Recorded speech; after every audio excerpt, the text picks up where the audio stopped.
दोस्तों, अगर पंचायत वाले सचिव जी और फुलेरा गांव ने आपका दिल जीता था तो आज एक नई कहानी आपके लिए तैयार है। बात हो रही है साल 2026 की सबसे चर्चित और मजेदार सीरीज ग्राम चिकित्सालय के सीजन 2 की। हम इसका पूरा एक्सप्लेनेशन लेकर आए हैं। ये कहानी है एक ऐसे सरकारी अस्पताल की जहां गांव वाले असली पढ़े लिखे डॉक्टर को नजरअंदाज करके एक नकली डॉक्टर के पास जाते हैं जो बीमारी का इलाज गूगल सर्च करके बताता है। तो चलिए फटाफट कहानी में उतरते हैं।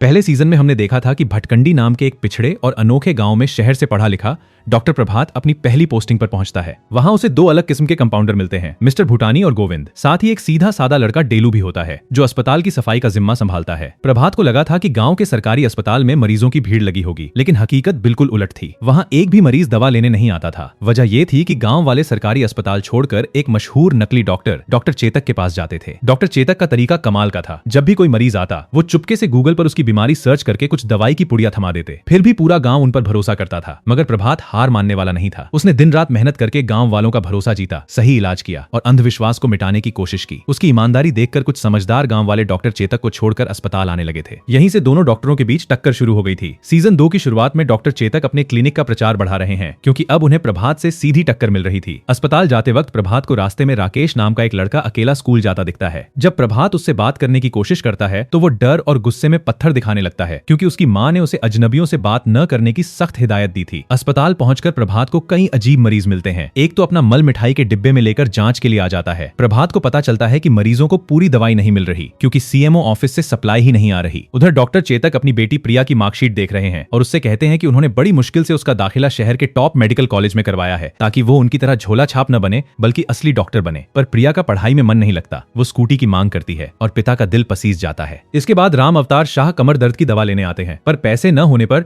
डॉक्टर चेतक उनकी ताड़ी की बोतल गिरवी रख लेते हैं। इस बीच गोविंद को डेलू से पता चलता है कि उसकी 11 महीने की कॉन्ट्रैक्ट जॉब खत्म होने वाली है और उसे प्रभात के साइन वाला रिकमेंडेशन लेटर बाबू साहब तक पहुंचाना होगा ताकि नौकरी पक्की हो सके। प्रभात बिना देर किए साइन कर देता है। साथ ही वो भूटानी की लेटलतीफी के बारे में पूछता है जिसका जवाब गोविंद देता है कि उनकी पत्नी नाराज होकर मायके चली गई है, इसलिए घर और बच्चे की सारी जिम्मेदारी अब भूटानी पर है। इसी दौरान अस्पताल में देवी किशोर नाम का जोड़ा हंगामा करते हुए आता है। किशोर के पेट में दर्द है जिसे वो गैस समझ रहा था, लेकिन जांच में पता चलता है कि असल में ये किडनी की पथरी है। प्रभात दवाई लिखता है पर ज्यादातर दवाइयां अस्पताल में मौजूद नहीं है। जब वो बाबू साहब को फोन करके ये बताता है तो जवाब मिलता है कि दवाई की कमी हर जगह है और वो पास के गांव से उधार ले लें। प्रभात पड़ोसी गांव बुल्तियां जाता है जहां उसकी दोस्त डॉक्टर गार्गी तैनात हैं। गार्गी दवाई दे देती हैं और साथ ही बताती हैं कि लगातार दवाई पाने के लिए उन्हें आदर्श पीएससी का सालाना अवार्ड जीतना होगा, जिसकी शर्तों में साफ सफाई, मरीजों की संतुष्टि, अच्छा इलाज और गांव में जागरूकता शामिल है। इस बीच किशोर अपनी पत्नी के साथ डॉक्टर चेतक के पास भी पहुंच जाता है जो उसे एंटीबायोटिक और पथरी निकालने के नाम पर ताड़ी की बोतल देते हैं। जब प्रभात दवाई लेकर किशोर के घर पहुंचता है और चेतक की दी दवाई देखता है तो वो उसे लेने से मना करता है और भूटानी उस ताड़ी की बोतल को जब्त कर लेते हैं। उधर गोविंद नौकरी पक्की कराने बाबू साहब के पास जाता है तो वो लेटर को नजरअंदाज करके 1.5 लाख रुपए की रिश्वत मांग लेते हैं। इतनी बड़ी रकम सुनकर गोविंद टूट जाता है। अगले दिन गार्गी अस्पताल आकर सबको आदर्श पीएससी बनने के नियम समझाती है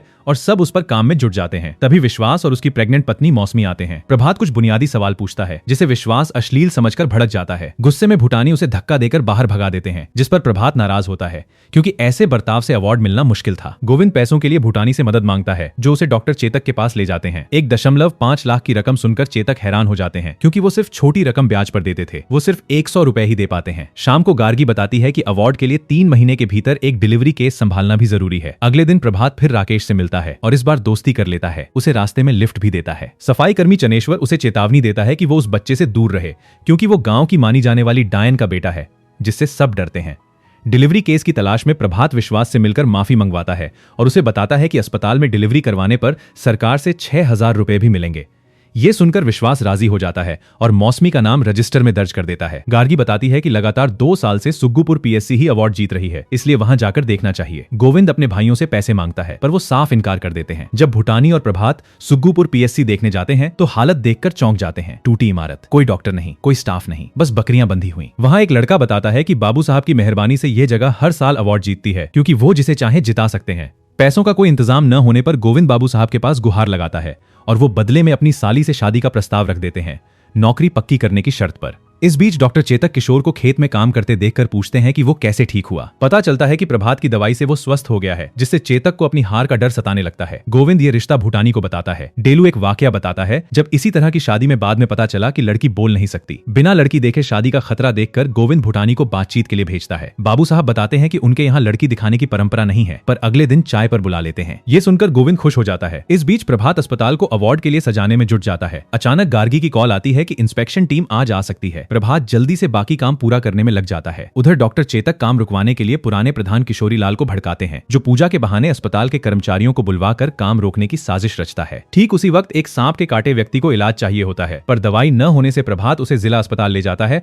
और गोविंद को बाकी तैयारी पूरी करने को कहता है। किशोरी लाल के गुंडे गोविंद और डेलू को उठा ले जाते हैं, जिससे काम अटक जाता है। पर थोड़ी देर बाद वो दोनों चुपके से निकलकर वापस आते हैं और गार्गी के साथ मिलकर तैयारी पूरी करते हैं। भूटानी बाबू साहब के घर पहुंचते हैं, जहां उनके दोनों जीजा नौकर जैसे काम करते दिखते हैं। चाय लेकर आई मेघा का चेहरा घूंघट से ढका होता है और भूटानी छुपकर उसका वीडियो बनाने की कोशिश करते हैं, पर चेहरा साफ नहीं दिखता। गोविंद को दिखाने पर वो नाराज हो जाता है, पर तभी मेघा खुद उसे व्हाट्सएप पर अपनी तस्वीर और एक वॉइस मैसेज भेजती है, जिसमें कहती है कि चोरी से वीडियो बनाने की जरूरत नहीं। ये देखकर गोविंद बेहद खुश हो जाता है, पर इस वजह से अस्पताल की तैयारी अधूरी रह जाती है, जिस पर प्रभात भूटानी पर भड़क जाता है। ठीक तभी इंस्पेक्शन टीम पहुंच जाती है। मैडम अंदर जांच करने को कहती हैं, पर भूटानी बत्ती बंद कर देते हैं और शाम का अंधेरा होने से मैडम अगले दिन आने की बात कहकर लौट जाती हैं। गोविंद बताता है कि उसके भाइयों ने शादी के लिए साफ इनकार कर दिया है, तो चनेश्वर पकड़ुआ विवाह का सुझाव देता है, जिसमें लड़के को जबरदस्ती पकड़कर शादी करवा दी जाती है। गोविंद हर हाल में शादी करना चाहता था, इसलिए हाँ कह देता है। बाबू साहब पहले से ही सारी तैयारी कर चुके होते हैं, क्योंकि उन्हें भी हर हाल में मेघा की शादी गोविंद से करनी थी। उसी दिन इंस्पेक्शन भी होनी थी और शादी भी। गोविंद ये बात प्रभात को बताता है, पर प्रभात जबरन शादी में मदद करने से इनकार कर देता है, क्योंकि ये उसे गलत लगता है। बाबू साहब ने 500 रुपए में पिंटू नाम के एक गुंडे को किडनैपिंग के लिए हायर किया था, साथ में अपने दोनों जीजा भी लगाए थे। इंस्पेक्शन के दौरान मैडम के सफाई संबंधी सवालों का डेलू रटा रटाया जवाब दे देता है, जो प्रभात ने पहले सिखाया था। जांच पूरी होने पर मैडम चली जाती हैं। तभी पिंटू एम्बुलेंस लेकर गोविंद को किडनैप करने आ जाता है और गोविंद अंदर से बहुत खुश होता है, क्योंकि आज उसकी शादी होनी थी। उसे बाबू साहब के घर एक कमरे में बंद कर दिया जाता है ताकि वो भाग न सके। यहाँ एंट्री होती है बाबू साहब के मौसा जी की, जो असल में पंचायत सीरीज के मशहूर भूषण भैया हैं। साथ में विनोद भी शादी में शामिल होने आता है। भूषण बाबू साहब से नौकरों से सामान उठवाने को कहते हैं, तो पता चलता है कि उनके जीजा ही असल में घर के नौकर बने हुए हैं। शाम को शादी के समय अचानक मेघा को मिर्गी का दौरा पड़ जाता है और वो बेहोश होकर गिर जाती है। सब घबरा जाते हैं। तभी गोविंद वहां पहुंचता है और तुरंत डॉक्टर बुलाने पर जोर देता है। मजबूरी में बाबू साहब गार्गी को बुलाते हैं और रात होने की वजह से गार्गी प्रभात को भी साथ ले जाती है। प्रभात मेघा का इलाज करता है। गार्गी इस मौके पर बाबू साहब के सामने प्रभात की छवि अच्छी बनाने में लगी रहती है, पर प्रभात को इन सब राजनीति में कोई दिलचस्पी नहीं थी। वो बस अपने नियमों पर चलना चाहता था। थोड़ी देर बाद मेघा को होश आता है और वो रोने लगती है, सोचकर कि अब गोविंद शादी नहीं करेगा। पर गोविंद उसकी स्थिति को अपनाकर शादी के लिए राजी हो जाता है। शादी अच्छे से संपन्न होती है। पकड़ोआ विवाह की रीत के अनुसार सुहागरात ससुराल में ही होती है। उसके बाद विदाई होती है। गोविंद जब अपने घर पहुंचता है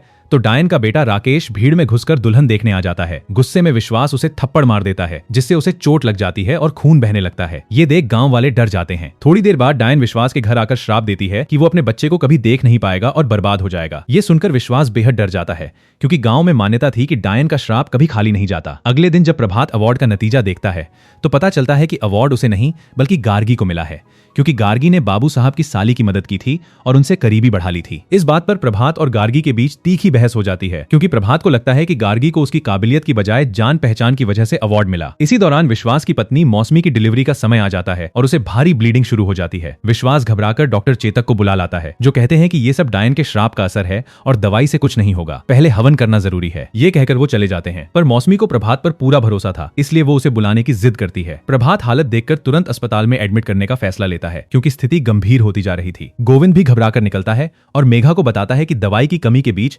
मौसमी को बचाना मुश्किल हो सकता है। इस बीच डॉक्टर चेतक को कॉलेज के डीन का फोन आता है कि प्रिया एग्जाम में नकल करते पकड़ी गई है। मौसमी को अस्पताल में भर्ती कर लिया जाता है और प्रभात अपनी टीम के साथ सुरक्षित डिलीवरी की कोशिश में जुट जाता है। ये बात पता चलने पर डॉक्टर चेतक किशोरी लाल के पास जाकर उन्हें भड़काते हैं और किशोरी गांव वालों को इकट्ठा करके अस्पताल को घेर कर नारेबाजी शुरू कर देता है, ये मानते हुए कि डायन के श्राप के आगे कोई डॉक्टर बच्चे को नहीं बचा सकता। अंदर प्रभात को मौसमी के लिए जरूरी दवाई नहीं मिल रही और ऊपर से उसके पिता उससे ये केस छोड़ने को कहते हैं, क्योंकि ये उसकी पहली डिलीवरी थी और वो इतने जोखिम भरे मामले में सफल नहीं हो पाएगा।